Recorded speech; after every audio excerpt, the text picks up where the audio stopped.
The remains of the upper stage from a SpaceX Falcon 9 rocket will go on an unplanned extended mission next month when the roughly 4-ton hunk of space junk creates a new crater on the Moon's far side by slamming into it at over 5,000 miles per hour. Bill Gray, an amateur astronomer and software developer in Maine, first noticed the terminal trajectory. His software picked up the impact in an orbital model, and Gray worked with observatories around the world to gather additional data and increase his confidence in the prediction. With all the data, we've got a certain impact at March 4, 12 hours 25 minutes and 58 seconds Universal Time, 4:25 a.m. Pacific Time. Gray writes in a blog post. Jonathan McDowell, a leading watcher of orbit and everything near Earth and space, confirmed the prediction. The rocket launched from Florida in 2015, lofting the Deep Space Climate Observatory satellite into orbit before continuing into its own rather erratic elliptical orbit. Gray expects the spent rocket to crash into the lunar surface in a crater named Hertzsprung that's a little bit larger than the state of Iowa. The location is remote enough that the impact doesn't pose any threat to the Apollo mission or other space program landing sites. SpaceX did not immediately respond to a request for comment.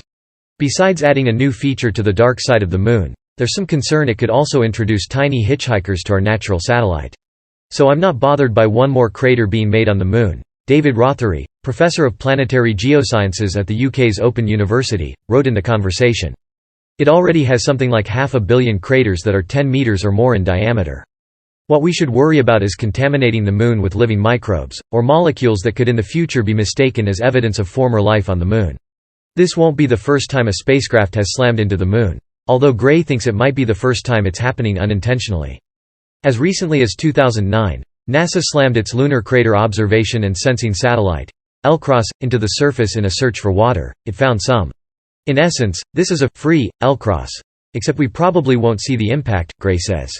While the impact and the new crater it creates won't be visible from Earth, Gray and others are hopeful the Lunar Reconnaissance Orbiter and other spacecraft will eventually be able to get a glimpse of the damage. It will be the Moon's newest archaeological site, writes space archaeologist Alice Gorman.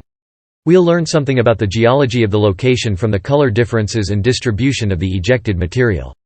It's an opportunity to learn more about the Moon's mysterious far side. In a case of cosmic irony, Gray points out there's one spacecraft well positioned to view the impact: the Deep Space Climate Observatory, the same satellite that the Wayward rocket launched 7 years ago. Except that it's about 600,000 kilometers, 373,000 miles, away, and tends to stay focused on the Earth. I don't expect they would swerve it sideways to observe an impact that would probably be too faint for it to observe anyway.